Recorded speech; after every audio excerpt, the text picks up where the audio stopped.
SouthingtonSports.com brings you the replay of Eric Swallow, Southington High School Athletic Director, live on ESPN. So joining me to discuss the impact and the potential perils of social networking in high school sports is Mr. Eric Swallow. Eric is a longtime coach. He's currently the athletic director for the Southington, Connecticut School District. Eric, good morning. Welcome to Hey Coach Tony. How are you doing? Hey, Tony. Thanks for having me. It is my pleasure.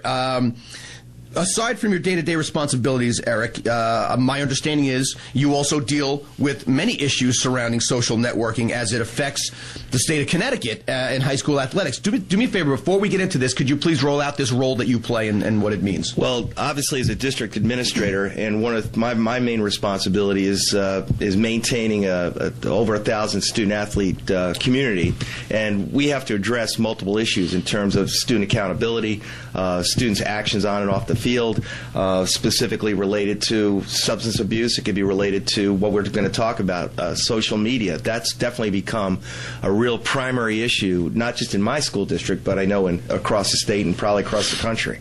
And this has become a topic of significant concern for the statewide Athletic Directors Association, correct? Oh, very much. In fact, each year, the Connecticut Interscholastic Athletic Conference, they have a 2 or 3 day seminar. And last year, in fact, the Connecticut Association of Athletic Directors, CAD, they've sponsored a CEU on social networking. And what that allowed all the athletic directors in the state of Connecticut to do is to go back to and discuss the topic with their coaching staffs. And I've done that actually for the coaching staff in Southington. I also did it for the coaching staff in Middletown. Mm-hmm. And it's incredible that a lot of us don't understand all of the intricacies of the effect of social networking. And as you said, you hit that send button, that's forever. And the misconception is that it's private. And we can get into that. Oh, I want to get into that because that's, we got kids burning their draft cards and burning their bras because they think that reposting something they did on Twitter or Facebook is an invasion of privacy, and nothing could be further from the truth. It's correct. It's correct. So it's been a topic that's taken on incredible, more interest, and there's more of what's the word I'm looking for? More visibility relevant to the whole issue of social networking. No question. Now, you heard about the story about Uri Wright, the kid from Don Bosco Prep. Yeah, he got expelled for the things that he posted on his Twitter account. Right. How did you first hear about the story? I received it by way of email, and obviously then it goes out on the national wires. But there again is a perfect example. And again, student athletes need to understand, from my experience when I coached at the college level, you don't really have a long time to be successful at the college level as a coach. You got to get it done in a 3 to 5 year window. So you're going to go out and you're going to identify student athletes that go beyond the skill set, the physical aspects of their abilities. You got to look at character. You got to look at citizenship. You got to look at those factors because you want to bring good people in that are going to make you successful. You got to have good people around you. And with the plethora of talent around this country from major college programs, you got to think that at some point there are coaches who will stand up and do the right thing and judge some of these kids, not just on their 40, but on whether or not they're drinking a 40 at a party and other things that relate to their character. And in reality, what I found interesting was Michigan, which is clearly one of the top programs in the country, had a full scholarship in place for this kid, Uri Wright. And guess what? When they found out what happened, they revoked his scholarship and immediately stopped recruiting the kid. And how do you, let's assume it was a less highly recruited kid, and that was his only scholarship offer.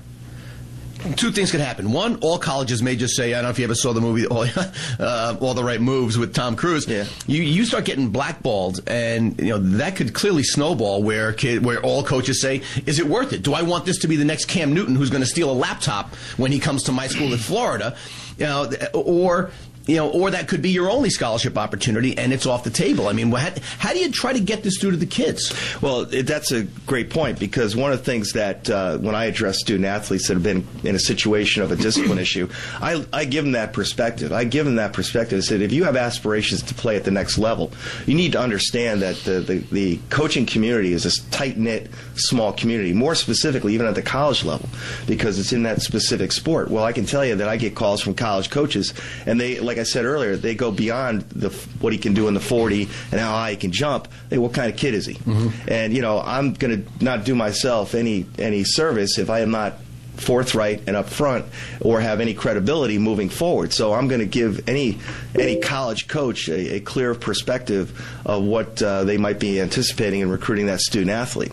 And that's a positive or negative approach as well. So they don't understand that sometimes. Well, I would go so far as to say most of them don't understand it at all any of the time, and that's unfortunate. So to remind you, we're joined by Mr. Eric Swallow, the athletics director at Southington High School, and we're going to be talking throughout the hour about Facebook and Twitter, how it affects the kids, punishments that are taking place. I'm going to have to go to a quick break, but and we will have the studio lines open at 855-HEY-COACH. That's 855-439-2622. You're listening to Hey Coach Tony. Stick around. I'll be right back. We're with Eric Swallow in studio today, the athletics director at Southington High School. And during the break, we got sucked into it, man. We started talking about Paterno. And while Coach Eric here has plenty of interesting insights. We had a nice little debate. That's not what the show's about today, but if you missed your chance to talk about Joe Paterno, you can call the studio at 855-HEY-COACH.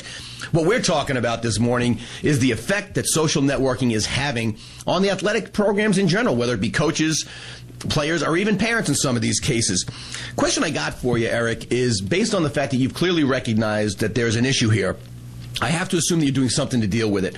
Are there strict policies and guidelines in place in the Southington School District about the use or misuse of social networks? Yeah, we do. In fact, I did that last year as a result of just my exposure to the whole issue, is that we put language into the student-athlete handbook, specifically under the Code of Conduct, talking directly about any inappropriate use by any social media mechanism, that be Twitter, Facebook, MySpace, email, whatever. There is consequence, and its consequence is equivalent to whether you're suspended from school or whether there's a substance-related issue outside of school. So we do have language that's written in now in the student-athlete handbook, and that's important because and that's shared with the coaches, and that's shared with all student-athletes and parents. So question I got, when you start throwing around terms like inappropriate, you leave yourself open to certain subjectivity.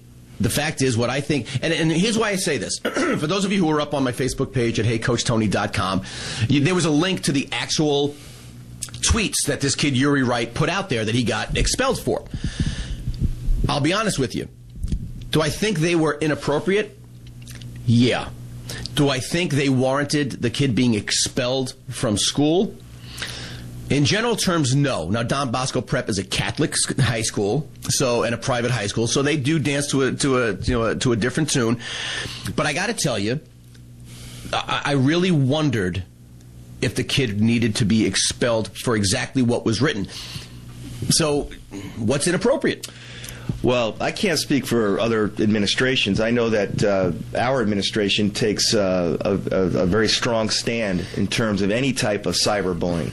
And that's really one of the bigger issues right now is how kids are using social media and cyberbullying, and it's been addressed by the state of Connecticut with new legislation, in which I'm sure most of your listeners are aware of, is that the whole bullying issue has taken on a whole new dynamic in terms of awareness, zero tolerance, and that also relates to cyberbullying. So, to state specifically what is inappropriate, I think any word that is demeaning, and words are very powerful, and you have to really measure each case as they're presented to you. But where I am, I know that our administration takes a pretty strong stand against any inappropriate use. And one of the things that a lot of people don't talk about, but we did during one of the breaks, is not so much the issue of privacy as much as the issue of what I'll just call accountability. Like I said, once you put it out there, it's there forever. And, it's public domain. It lasts forever. And all it takes is one person who wants to save it or print it. Or, for those of you who are Facebook savvy, you click that share button. 3 people click a share button, and as many as 5,000 people can see you with a beer bong in your hand at a party. And that's going to get to a college coach at some point. It's going to get to the head of the PTA or the head of the church choir or whatever it is you do with your spare time. And do you find that a lot of people don't understand that there is no invasion of anyone who if you want to call the show and talk about invasion of privacy, save your breath, because I'm going to shred you. There's no such thing as privacy on the internet. Let's get it out there. Let's say it now. Do you find people just don't get that? Oh, significantly, especially recently in the last 2 years, especially with Facebook and with Twitter. I've been made aware of situations where pictures have been posted on Facebook, or inappropriate language or dialogue or context of statements that were made by student athletes, come across my desk, and pictures in particular that are inappropriate. And the student athlete is surprised when all of a sudden I have pictures that came my way by the way of the fact that nothing is private. Here's the other part that cracks me up, because we as older guys don't necessarily know this, but I do. But I'm just trying to be a little facetious here.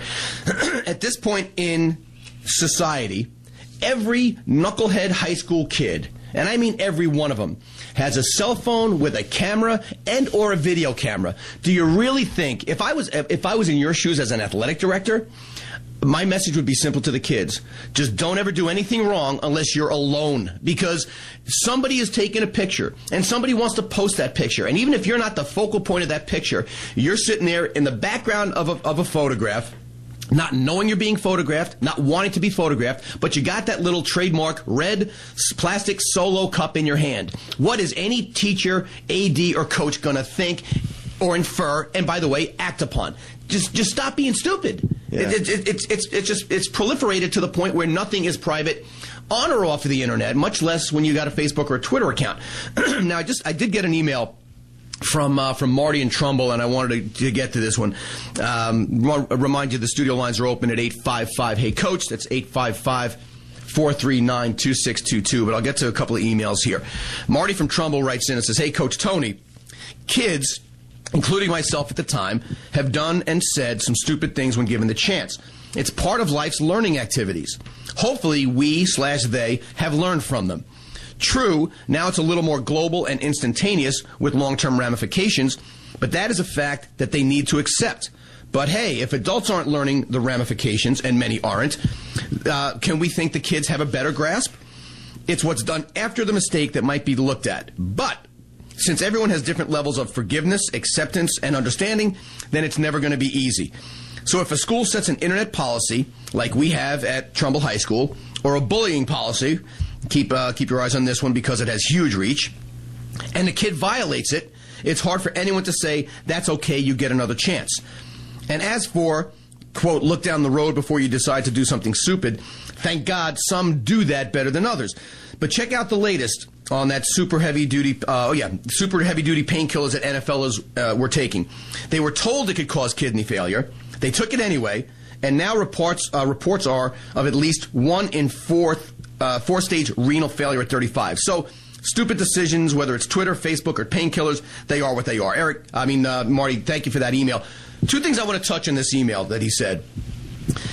One, he says, since everyone has different levels of forgiveness, acceptance, understanding, it's never going to be easy. The other one was, if a school sets a policy and a kid violates it, it's hard for anyone to say, that's okay, you get another chance. That makes all the sense in the world, right? Yeah. Wrong! Because guess what happened to Uri Wright? Guess what happened when Michigan, and hats off to Michigan for pulling the scholarship and just saying we're drawing a line and we're going to stand to what we believe in. Less than a week after this all happened, less than a week after the kid got expelled, he got another scholarship offer. Matter of fact, he's going to University of Colorado. Less than a week later. And other schools like Notre Dame, and there's one other, I'll get to that in a little bit, we're still actively recruiting this kid. Now, Notre Dame, I don't want to sound like a total idiot. Is that a Catholic university? Yes, I think it is. If not, there's Irish Catholics running the hell all over the place. We know that. And they couldn't follow the example that some high school in New Jersey decided to set. So, you know what, Marty? You're right. You would think that there are certain levels of forgiveness that you shouldn't have to shouldn't have to muddy the water, should not be the gray area. But again, as long as we got wins and losses, you're going to have people who just don't care about what you said earlier, Eric, which is we're not recruiting a kid because of his 40 time. We're recruiting him because of what he does and the type of person he is. Some people still just don't care. And the fact that Uri Wright picked up another scholarship less than a week after he was expelled for inappropriate behavior shows me that this problem ain't going away anytime soon, because what did Uri Wright learn from this? I guess I didn't get to go to the school of my choice, so I'll get another full scholarship somewhere and hopefully play in the NFL someday. It just ain't happening. By the way, speaking of adults, and you know what? I tell you what, we're gonna get to this when I got to go to another quick break. When we get back, I'm going to talk to you a little bit about this affects the adults in this equation, because if you think this is only about kids, you are dead wrong. This concludes part 1 of Eric Swallow on ESPN Radio.